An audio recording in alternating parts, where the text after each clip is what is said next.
A magnetic field acts like a steering wheel for a charged particle, pushing it sideways but never adding to its speed or energy. Because the force of a magnetic field is always perpendicular to the direction the particle is moving, it does no work and can only guide the particle into a circular path. To turn this circular motion into a powerful accelerator, a second field is required to act as the engine. In a cyclotron, an electric field is placed in a small gap between two hollow chambers. While the magnetic field is responsible for the steering that keeps the particle on track, the electric field provides periodic boosts of energy every time the particle crosses the gap.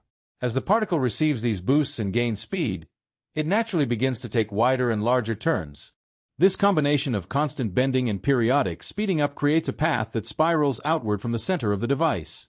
The most remarkable feature of this system is that the timing of these turns remains perfectly consistent.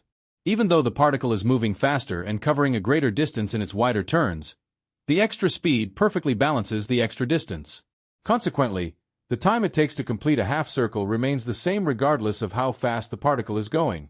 This steady rhythm is the magic of the machine, as it allows the accelerating pushes to be timed at a constant, unchanging rate, ensuring the particle is always propelled forward at the exact moment it reaches the gap.